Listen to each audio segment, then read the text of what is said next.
Le Rafale, un des avions de combat les plus performants au monde. Le fer de lance de l'armée française. Il a remplacé les anciens Mirage. Il peut emporter les armes les plus sophistiquées.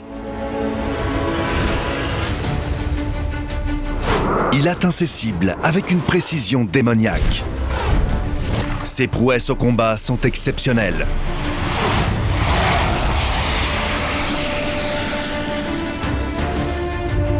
Il est intervenu en Libye, au Mali, en Irak, en Syrie. Le Rafale est un extraordinaire concentré de technologie de pointe.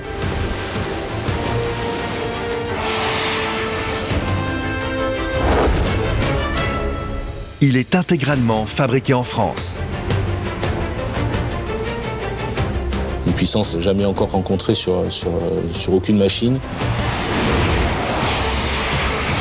Chaque jour, les militaires français repoussent les limites de cette Formule 1 du ciel.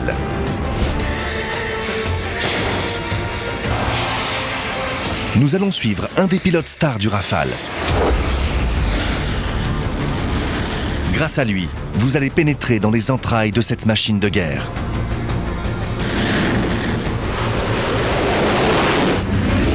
Pour la première fois, vous allez en découvrir tous les secrets. Je suis extrêmement fier de pouvoir voler là-dessus.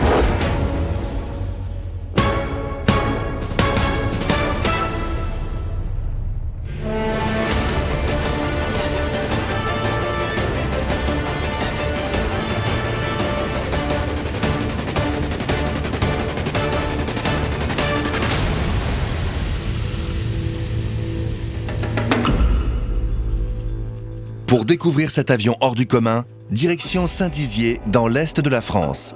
Une base ultra sécurisée à laquelle l'armée de l'air nous a donné un accès exceptionnel.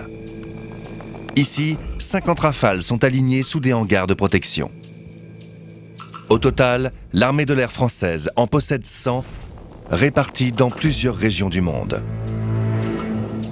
Sur le tarmac, le balai est incessant.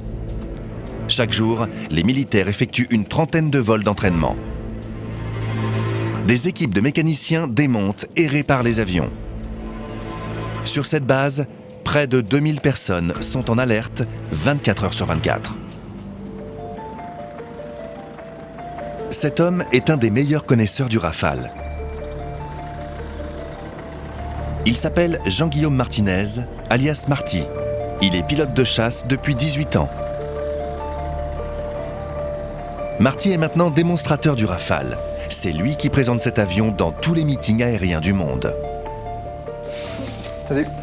Bonjour. Marty vole plusieurs fois par jour sur un Rafale, entraînement oblige. Nous sommes actuellement à Saint-Dizier. Nous avons des zones qui nous sont dédiées pour faire les approches et faire quelques missions. Ça va ? En tant que démonstrateur, Marty est déjà connu de tous les spécialistes. Pour cette raison, il est le seul pilote que nous pourrons filmer à visage découvert. Et on va au-dessus de Strasbourg, là-bas. Tous les autres doivent garder l'anonymat. Car un pilote de Rafale est une cible potentielle pour les terroristes. Tous les éléments sont présents, mais pas de dépôt. Le Rafale que Marty va prendre en main coûte près de 120 millions d'euros. Les devants en bon état, pas tout à la cerveau. Avec ses 15 mètres de long et 11 mètres d'envergure, le Rafale tiendrait presque sur un court de tennis.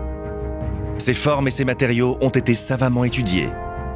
Objectif, être le plus discret possible, très difficile à détecter par les radars ennemis. Alors connexion déverrouillée, en sécurité. Pas d'impact sur la coque radar. Pour moi, tout est bon, on va partir. Un jeune pilote en formation accompagne Marty. Aujourd'hui, ils vont faire une simulation de combat aérien. L'occasion de tester tous les systèmes de détection du Rafale.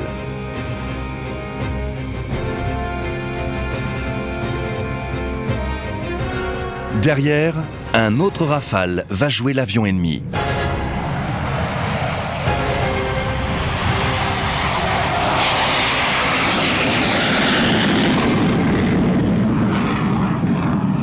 a une poussée de 15 tonnes. Vous allez décoller en 400 mètres. Vous pouvez passer le mur du son en moins d'1 minute. Monter à plus de 10 000 mètres en moins de 2 minutes. Sincèrement, c'est une vraie fusée où vous êtes cabré à plus de 60 degrés de pente. Et avec l'inclinaison du siège, vous avez l'impression d'être à plat. Vous regardez, vous pouvez quasiment regarder les étoiles.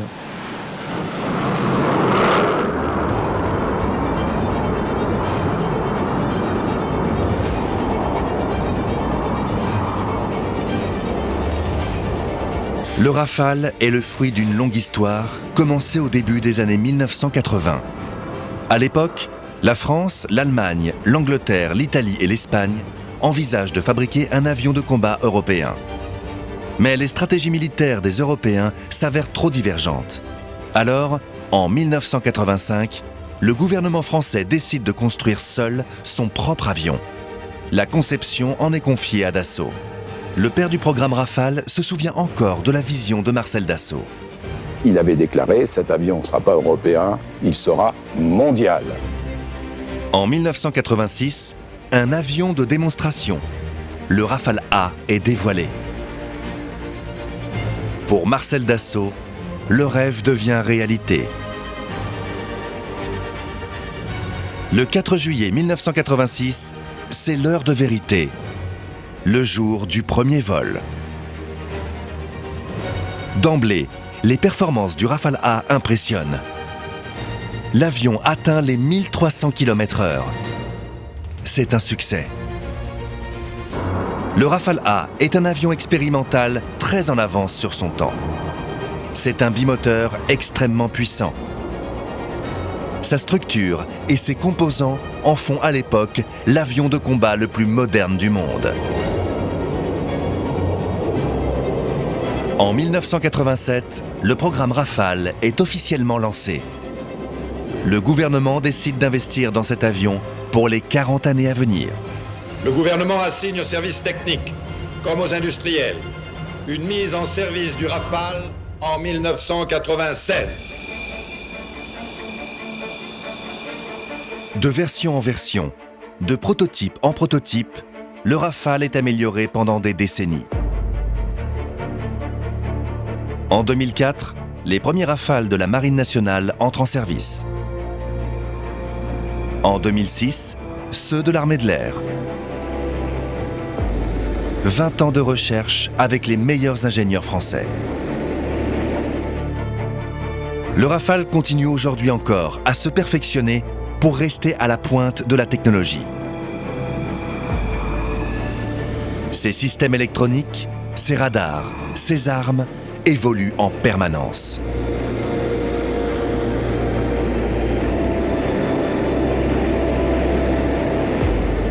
Avant, chaque avion de combat était spécialisé dans un type de mission.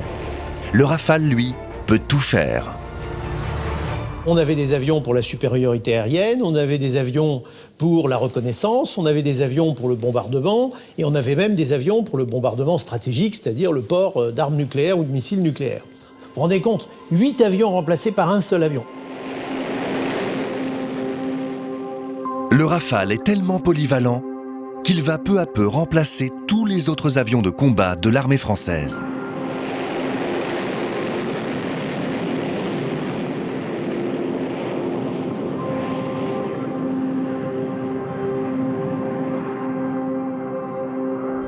Le Rafale pèse 10 tonnes à vide, mais il peut emporter sous son ventre jusqu'à 15 tonnes en bombes, missiles ou carburant, soit 1,5 fois son poids. Un record pour un avion de ce type. C'est une machine d'une complexité extraordinaire. 25 km de câbles, 30 000 pièces de haute précision, d'innombrables circuits électroniques. Il peut voler jusqu'à 20 000 mètres d'altitude. Sa vitesse maximale est de 2130 km/h, soit 1,8 fois le mur du son.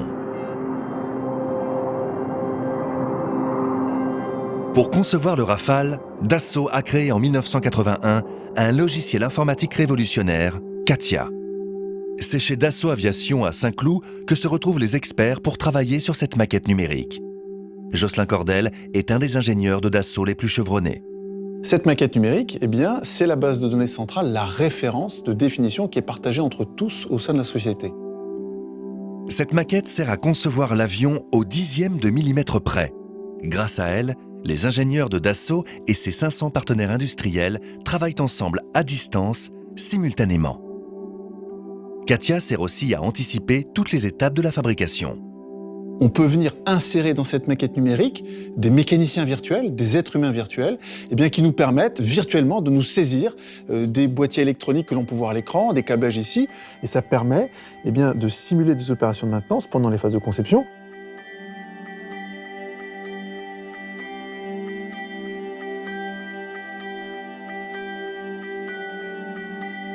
Ils ont développé un outil qui est faramineux, qui aujourd'hui sert à fabriquer tous les avions civils dans le monde, Boeing, Airbus, etc., qui sert à fabriquer à peu près toutes les automobiles dans le monde.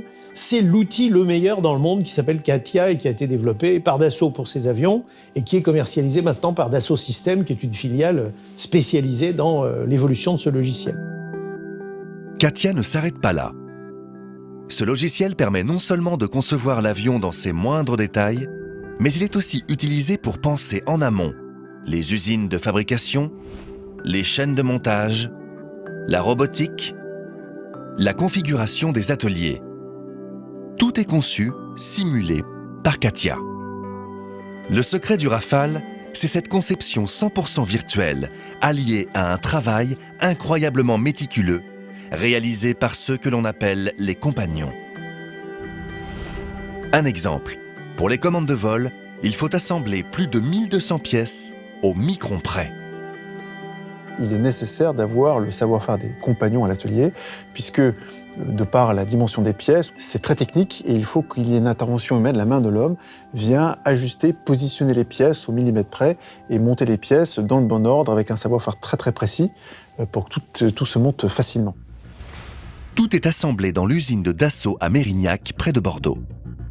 Les pièces conçues par ordinateur et fabriquées dans des dizaines d'autres usines en France s'emboîtent parfaitement. Chaque avion représente 24 mois de travail. 7000 personnes au total travaillent en France sur le Rafale. Aujourd'hui, il en sort en moyenne 11 par an de l'usine de Mérignac. D'ici 2018, la production devrait être multipliée par 3. Il se décline en 3 versions. Le Rafale B, un modèle biplace pour l'armée de l'air avec pilote et navigateur. Le Rafale C, pour chasseur, un modèle identique mais monoplace. Enfin, le Rafale M pour marine, capable d'atterrir sur un porte-avions. Le Rafale Marine se distingue des 2 versions précédentes par son train d'atterrissage, beaucoup plus gros, et par sa crosse d'appontage qui lui permet de se poser sur moins de 80 mètres, ce que ne peuvent faire les avions de combat concurrents.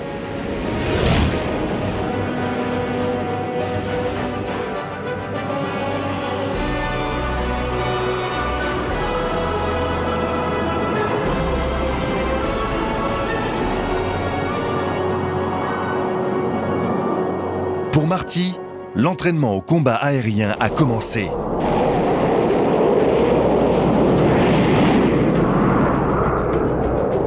Il faut arriver à se rapprocher au maximum de l'ennemi pour le détruire. Les tirs sont virtuels.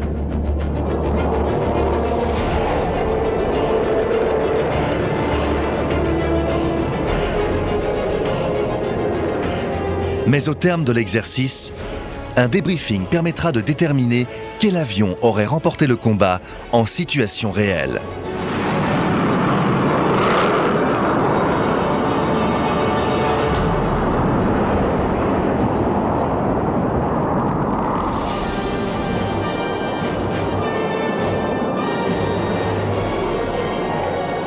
Un des enjeux principaux d'une mission RR, détecter l'ennemi avant d'avoir été repéré par lui. Pour cela, le Rafale est équipé de 3 technologies révolutionnaires. Tout d'abord, un radar multidirectionnel, unique en Europe. Il est situé dans le nez de l'avion. Il est composé de centaines de petits capteurs. Leur nombre exact est confidentiel. Il permet de détecter jusqu'à 40 cibles en même temps, à plus de 100 km de distance. Par ces systèmes électroniques, que nous sommes les seuls à maîtriser avec les Américains, eh bien, on peut avoir un radar qui, instantanément, va pouvoir balayer d'une zone à l'autre de l'espace aérien, voire même va pouvoir balayer différentes zones, puisqu'on va pouvoir regarder à la fois en haut et en bas, en activant de manière sélective chacune de ces petites micro-éléments qui se trouvent installés sur la face avant du radar. L'utilisation de ce radar rend l'avion détectable. Or, au combat, il faut parfois rester discret. Pour cela, Dassault a positionné devant le cockpit un capteur dit passif, c'est-à-dire indétectable, contrairement au précédent. Parmi les différents capteurs et radars qui se trouvent installés sur l'avion, il y en a un qui est un peu particulier. C'est les petites boules que vous voyez à l'avant de l'avion, juste devant le poste de pilotage, près du nez de l'avion. C'est une sorte de caméra optique très très précise, qui permet de voir très loin les objectifs qui sont également vus par le radar ou par d'autres capteurs de l'avion. C'est comme un télescope avec un zoom.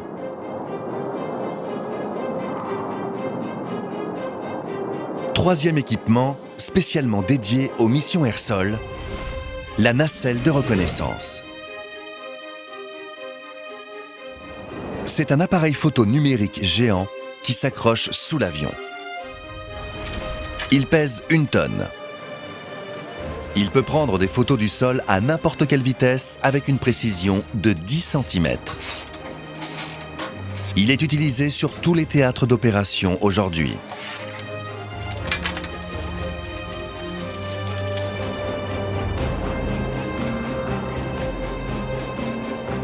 Autre technologie centrale, le système Spectra, qui protège le Rafale des menaces extérieures.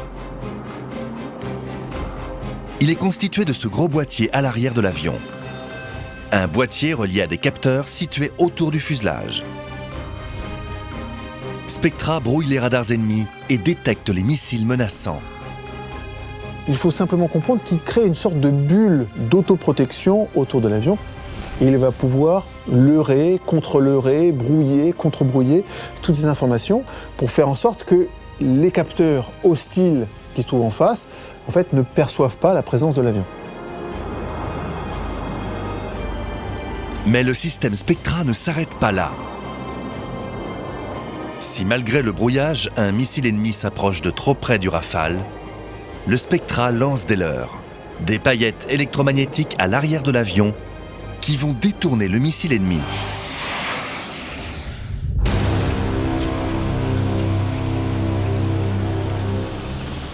À Saint-Dizier, les mécaniciens armuriers équipent le Rafale des différentes armes qu'il peut emporter. Ok, c'est bon, verrouillé. Il y a 7 armes principales. Ok, bon. Le missile Mika RR. Il peut être tiré à 50 km de sa cible et corriger lui-même sa trajectoire. Le missile Météo RR, une nouveauté en phase de test, il peut être tiré jusqu'à 100 km de distance. Les bombes à guidage laser ou GPS, elles coûtent de 50 000 à 350 000 € l'unité. C'est l'arme principale utilisée dans les raids contre l'État islamique. Le Rafale peut en emporter jusqu'à 6.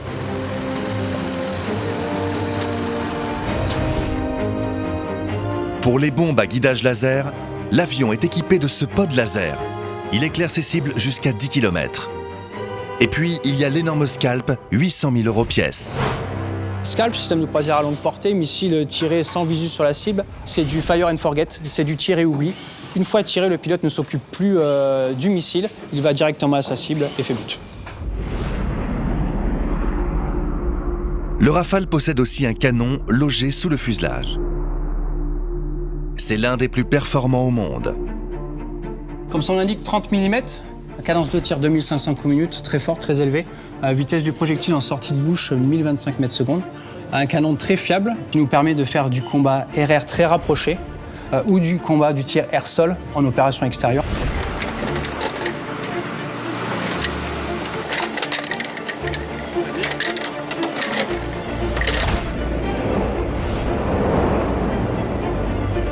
Et enfin, l'Exocet pour le Rafale Marine. un gros missile équipé de son propre moteur. Sa charge explosive peut couler un navire à plus de 70 km. Le Rafale est le seul avion capable d'emporter toutes ses armes à la fois.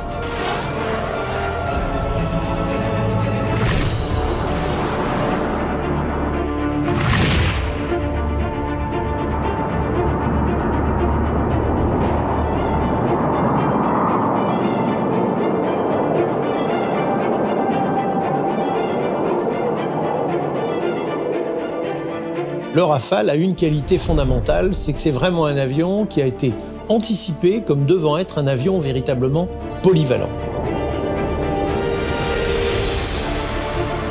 Le Rafale est un avion qui est conçu pour pouvoir rentrer en premier sur un théâtre d'opération où il pourrait y avoir des menaces très agressives venant soit depuis le sol, des batteries de missiles par exemple, ou avec des avions hostiles qui seraient présents dans l'espace aérien. Il peut passer d'une mission de défense aérienne à une mission d'attaque au sol par le simple changement d'une touche. Et ça, c'est dû au système d'armes qui est extrêmement flexible et qui permet de basculer d'un mode de mission à un autre pendant le même vol. Cet avion est dit omni-rôle. Il peut remplacer tous les avions spécialisés. D'ici 2030, il devrait être le seul avion de combat des forces aériennes françaises. Aujourd'hui, le Rafale a la capacité de mettre en œuvre et de réaliser toutes les missions dévolues à l'armée de l'air française. Ce qu'il faut bien comprendre, c'est que cette base aérienne est un véritable outil de combat. Cet outil de combat, il met en œuvre tous les jours des hommes et des femmes, des systèmes d'armes qui sont susceptibles d'être engagés à tout moment sur n'importe quel territoire.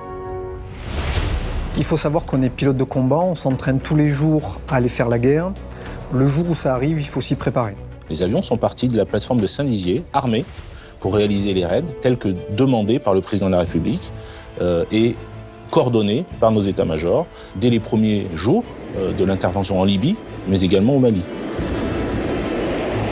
Le Rafale est aussi le seul avion de sa génération à avoir fait ses preuves au combat. On dit qu'il est combat proven.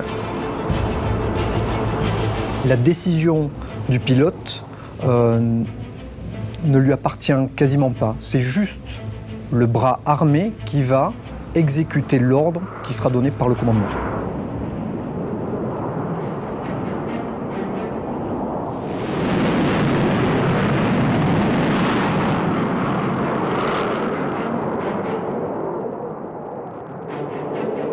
Autre point fort du Rafale, sa capacité à effectuer de très longues missions. Lors de l'intervention française au Mali, certains vols ont battu tous les records. J'ai eu l'occasion de faire une mission de plus de 10h30 qui m'a amené à faire 6 ravitaillements en vol. Grâce à la petite perche située juste devant le cockpit, le pilote peut se relier à un avion ravitailleur. Cet avion est chargé de remplir les réservoirs d'essence du Rafale. On a en gros une autonomie d'1 heure à 1 heure et demie. Et donc si on veut faire de la projection, il nous faut forcément des avions ravitailleurs. Ça demande une concentration très particulière. Le ravitaillement en vol n'est jamais gagné. La météo y joue pour beaucoup. Les choses auxquelles on doit faire le plus attention lorsqu'on ravitaille, c'est d'être souple, de ne pas être nerveux aux commandes, puisqu'on a un avion à commande de vol électrique qui réagit très vite. Si on voit que ça turbule un peu trop, être patient pour éviter de casser une espèce de valve qui va laisser rentrer le carburant dans l'avion. Si on casse cette partie-là, la mission est terminée. Le Rafale peut contenir jusqu'à 4,7 tonnes de carburant. Mais il peut en emporter jusqu'à 6,7 tonnes supplémentaires grâce à des bidons externes de 2000 litres ou des bidons de 1200 litres pour atteindre des vitesses supersoniques.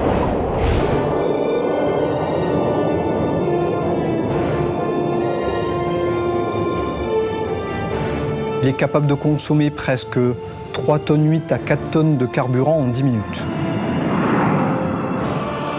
Le ravitaillement est terminé.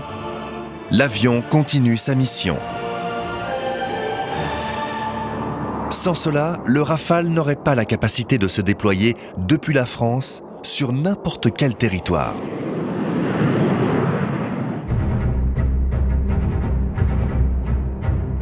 Le Rafale se trouve au cœur du système de défense français. Il est capable de réaliser tout type de mission.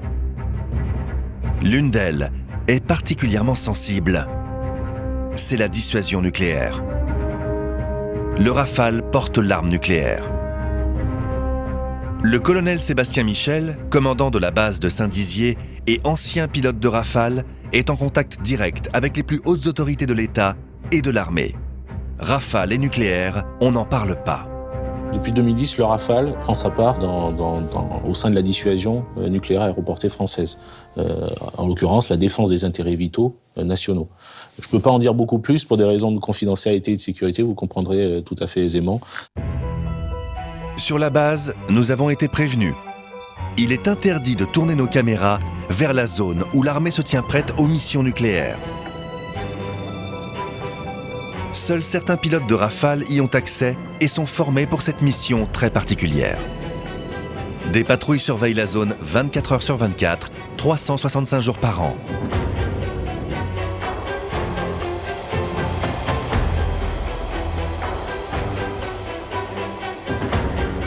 Ce matin, après 1h30 de vol, la mission de Marty touche à sa fin.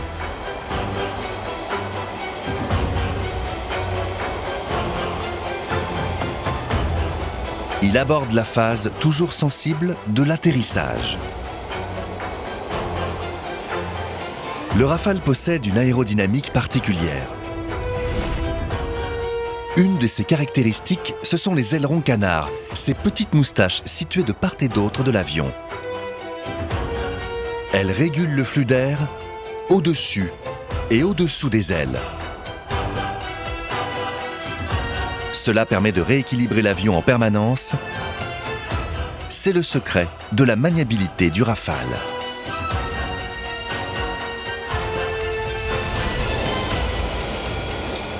Le pilote conserve ainsi toujours une bonne trajectoire. Alors ça va vous surprendre, mais en fait, ces plans canards ne sont pas commandés par le pilote. Et en fonction des attitudes extrêmement manœuvrantes qui sont demandées par le pilote, eh bien, les ordinateurs de bord vont ajuster automatiquement toutes les commandes de vol, toutes les surfaces mobiles, dont ces plans canards, pour pouvoir proposer la plus grande manœuvrabilité. L'autre intérêt des ailerons canards, c'est qu'ils jouent le rôle d'aérofrein pour se poser sur un porte-avions. Et aujourd'hui, le Rafale Marine est l'avion qui se pose le plus lentement au monde de tous les avions embarqués dans le monde.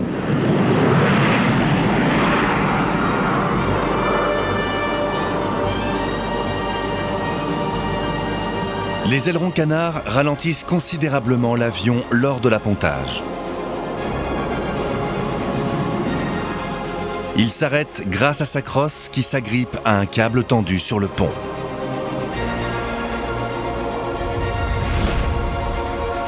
Il ne faut pas oublier que le Rafale, lui, il a été conçu pour se poser sur des porte-avions et puis pour servir dans les armées de l'air et utiliser des pistes terrestres. Donc il fallait un avion qui soit capable d'avoir des vitesses le plus lent possible pour pouvoir permettre au porte-avions d'être très efficace sans avoir des vitesses qui sont très difficiles à atteindre en mer, très élevées.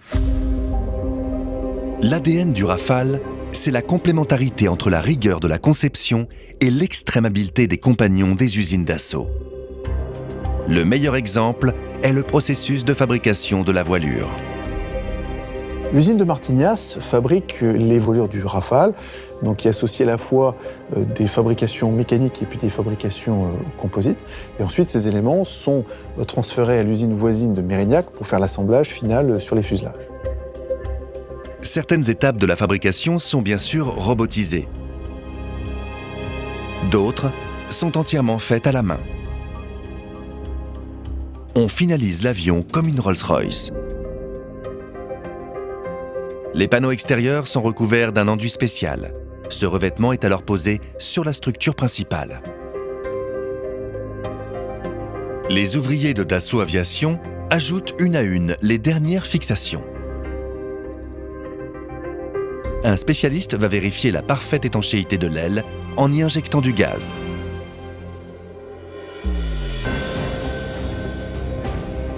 Dernière étape, Un technicien vérifie grâce à cet outil, un petit œil électronique, que tout est conforme au plan créé sur ordinateur. Ce laser travaille au centième de millimètre près. L'ensemble des éléments de la voilure sont alors assemblés.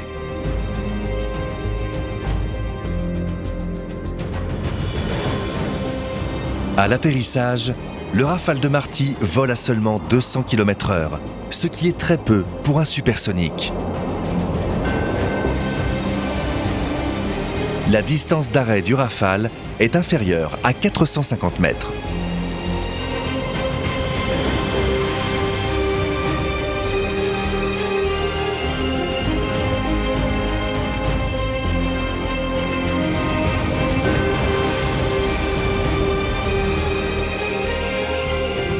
Le pistard est là. C'est lui qui va aider Marty à positionner l'avion sous l'abri au centimètre près.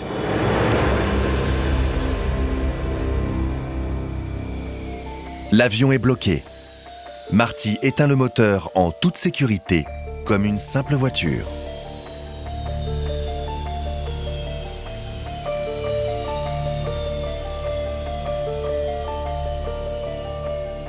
Direction le hangar en bord de piste où Marty va rendre l'avion, signer le registre et signaler le moindre problème.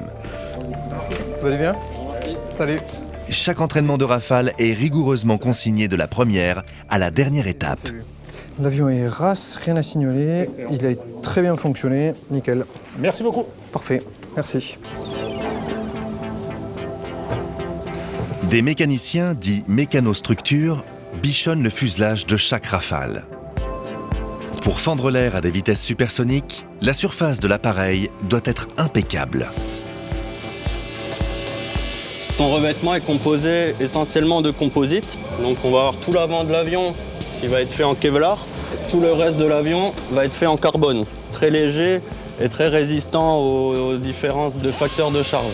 On va évaluer tous les dommages qu'il a subis en vol, un petit peu à tous les niveaux. Et on va refaire des travaux de résine et de peinture. On va lui refaire une petite beauté. Nous, dans notre jargon, on lui dit un petit lifting.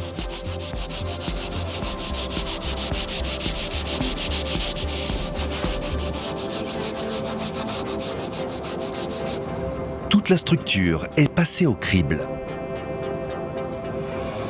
Donc ça, c'est un avion qui revient justement de la même mission que celui-là.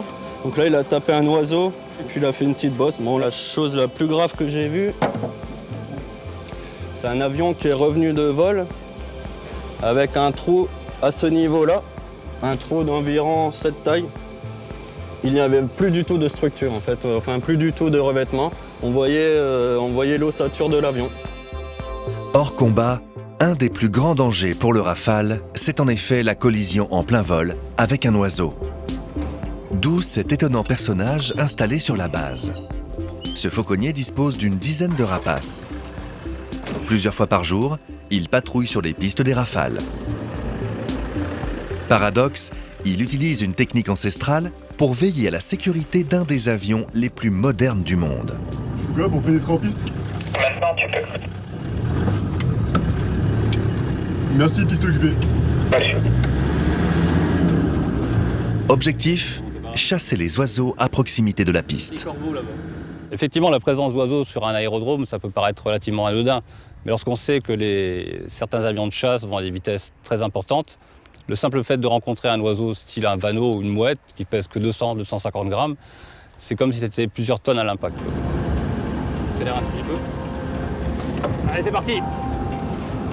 Continue à rouler. La poursuite de la corneille, là. Ah, c'est pas manqué grand-chose. Bah là, mon faucon, en fait, Zelda, elle vient de faire une attaque sur une corneille qui était au bord de piste. Donc elle a failli l'attraper, mais bon, disons que c'est pas le but forcément final qu'il fasse une capture. Le but, c'est l'effarouchement, c'est qu'on dissuade les oiseaux de venir séjourner sur la plateforme et d'être un risque de collision pour les Rafales.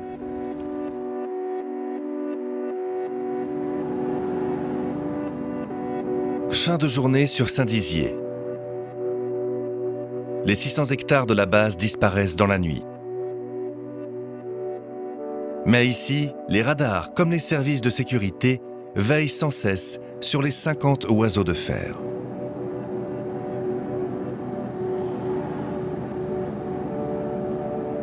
lendemain matin.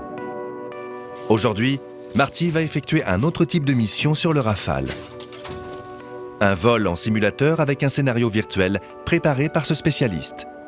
Un préparateur qui va suivre tout le vol du pilote.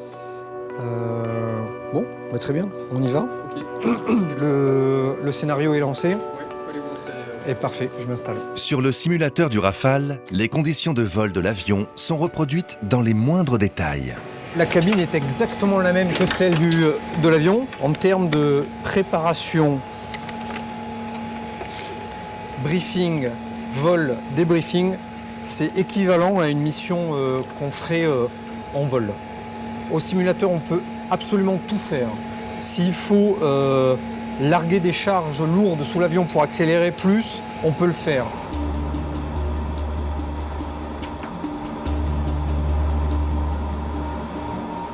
Le simulateur permet ainsi de tester virtuellement des armes qui coûtent chacune entre 50 000 et 1 million d'euros.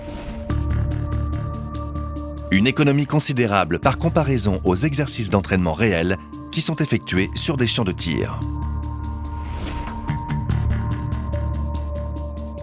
Autre intérêt du simulateur.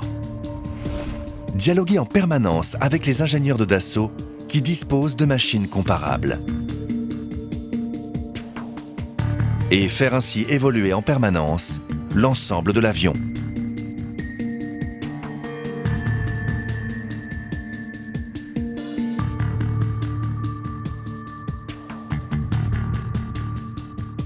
Dans le cockpit, les commandes sont celles d'un vrai Rafale.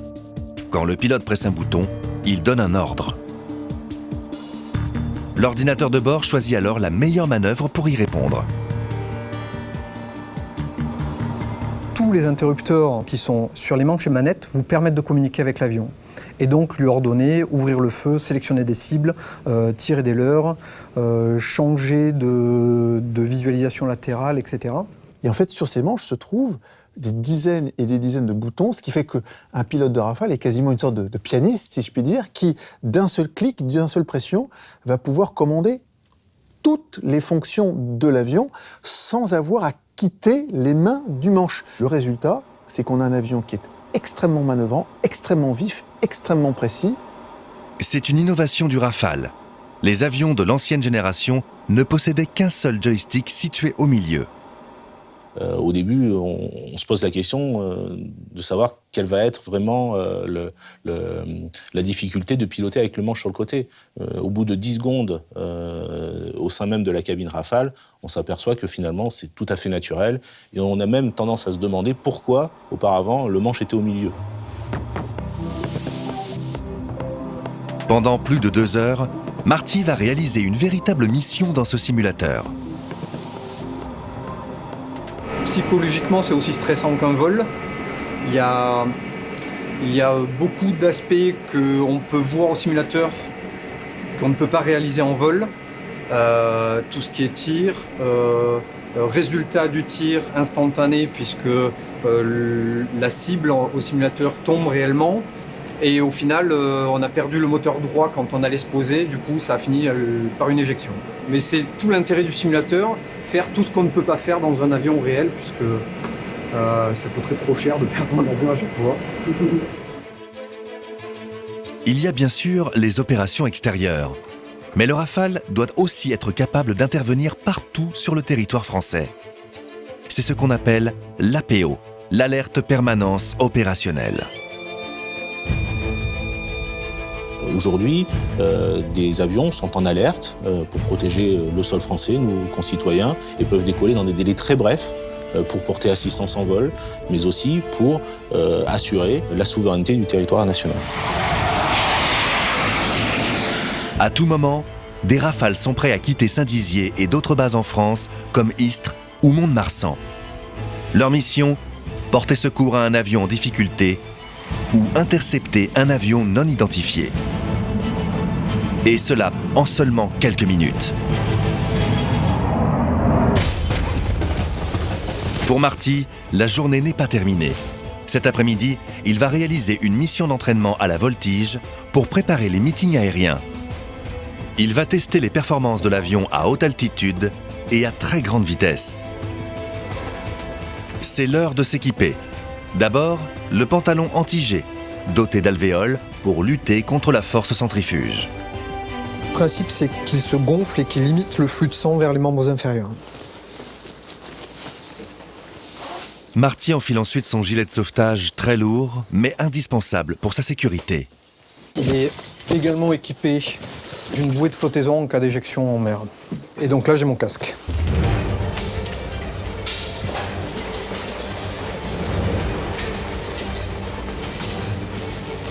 Équipé, Marty va comme tous les jours prendre en charge son avion. Bonjour. Vous êtes de retour, ça fait un moment. Salut, vous allez bien? Il signe le registre. Aujourd'hui, il volera seul.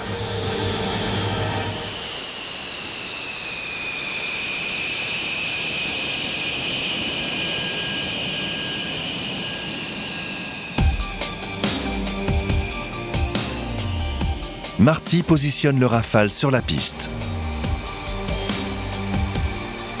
L'avion est paré au décollage.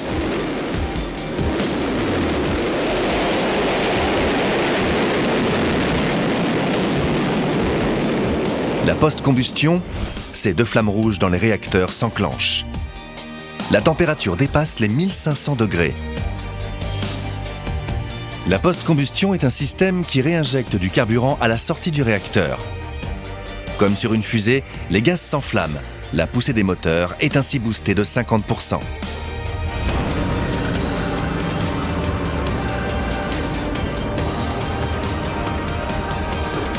Les moteurs peuvent être changés en seulement 1 heure.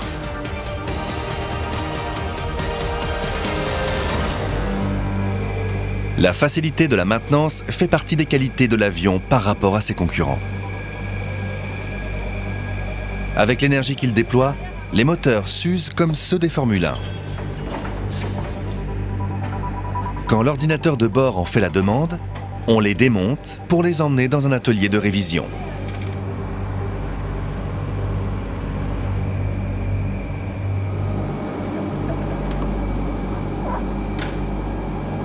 Marty a atteint les 10 000 mètres d'altitude. La voltige commence. Looping, virage serré. La puissance du Rafale est telle que le pilote est littéralement écrasé par la force centrifuge.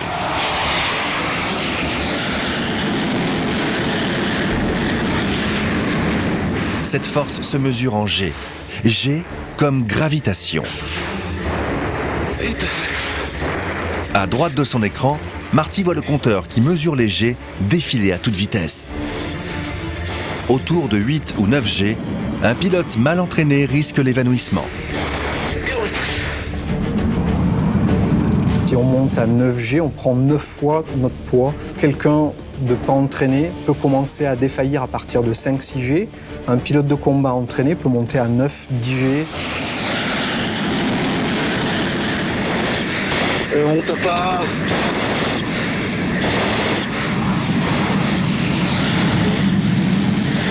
Et on tente.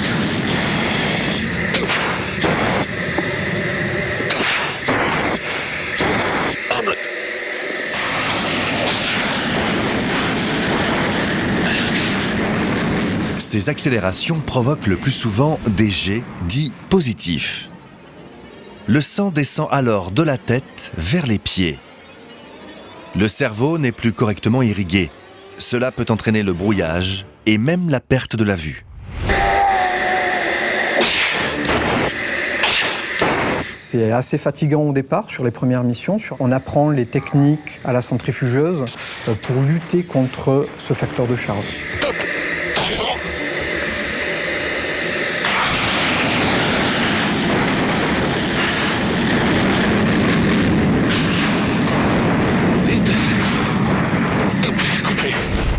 Quand l'avion pique vers le sol, c'est l'inverse.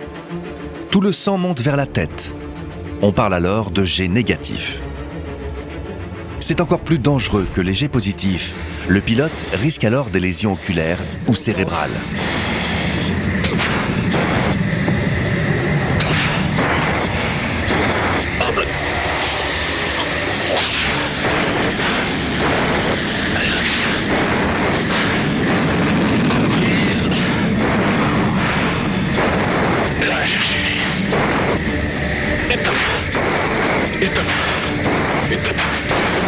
Et 1.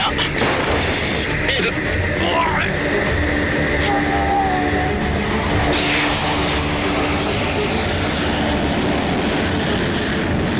Pour limiter cette pression, il y a bien sûr le pantalon anti-G. Mais ce n'est pas tout. Dassault a eu l'idée d'incliner le siège du Rafale. Cela permet d'atténuer les effets de la force centrifuge. Le corps étant plus allongé, le sang circule moins rapidement de la tête aux pieds et inversement.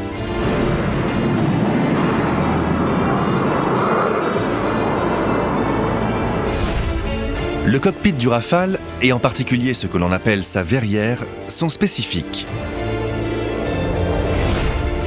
Ils ont été conçus pour offrir aux pilotes une visibilité maximale sur le devant et sur les côtés. Autre élément vital, le siège éjectable. Un système pyrotechnique prépare l'éjection du pilote. Le centre de Poitiers est un centre de production qui conçoit et fabrique les verrières et également tous les systèmes pyrotechniques. En fait, ce sont les systèmes explosifs qui permettent de fragiliser la verrière pour que le pilote puisse s'éjecter au travers du poste de pilotage.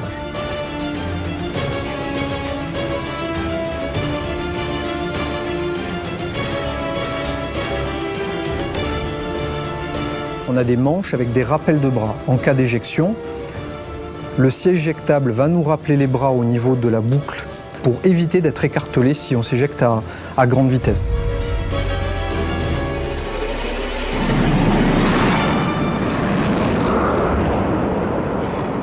L'entraînement de Marty est terminé. La piste est en vue.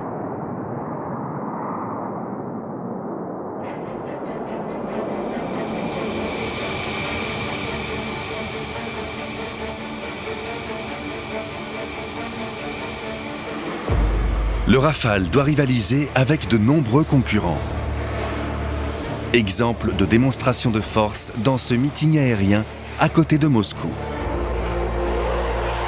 Le premier rival, c'est l'Eurofighter Typhoon. L'avion européen qui a été conçu en même temps que le Rafale. Il est plus rapide, mais plus cher et moins omni-rôle. Exemple, il n'est pas capable de se poser sur un porte-avions. L'Eurofighter, qui était un avion de coût semblable à celui du Rafale, est un appareil qui aujourd'hui n'a pas démontré sa polyvalence. Donc les pays qui le possèdent sont obligés d'avoir encore plusieurs modèles d'avions.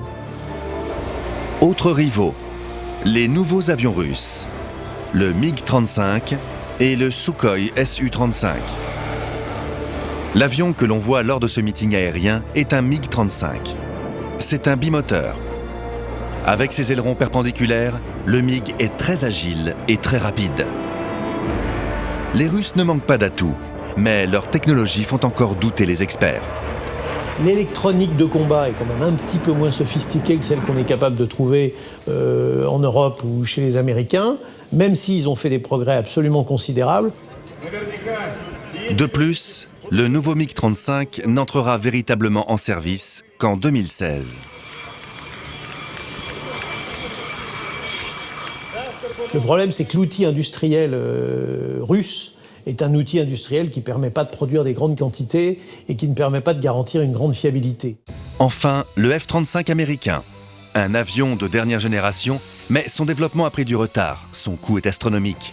Et surtout, comme les nouveaux avions russes, il n'a pas encore fait ses preuves au combat. C'est quand même des concurrents qui ont des difficultés à se placer par rapport au Rafale. Durant 15 ans, les ventes du Rafale n'ont pas décollé. Mais depuis le début 2015, les contrats se multiplient. L'Égypte, comme le Qatar, ont commandé 24 appareils. L'Inde s'est engagée pour 36 exemplaires. On a doté la France d'un outil qui est vraiment le fer de lance de nos forces françaises dans la projection de puissance et qui maintenant trouve des clients à l'exportation. Ces exportations sont directement liées aux tensions internationales. Les conflits favorisent les ventes de Rafale, le seul avion de sa génération qui a fait ses preuves sur le terrain.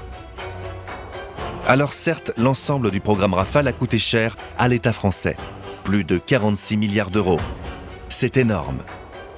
Mais les retombées économiques sont considérables.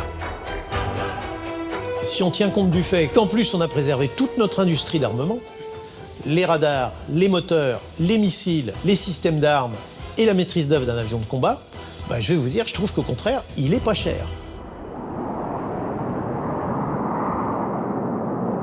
Le succès du Rafale n'est pas étonnant.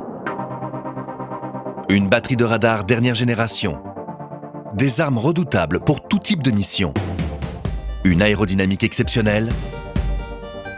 Au total, plus de 30 ans de recherche et de développement par toute la filière aéronautique et militaire française.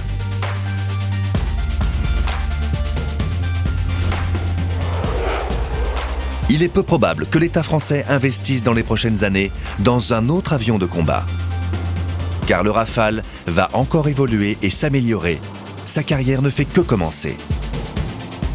La durée de vie du Rafale, si on prend tout le programme, ça va être quelque chose comme 75 ans. C'est gigantesque. Jusqu'en 2050, et peut-être même au-delà, le Rafale restera l'avion de combat de la France et de plusieurs autres pays dans le monde. Un avion de légende déjà entré dans le livre des records.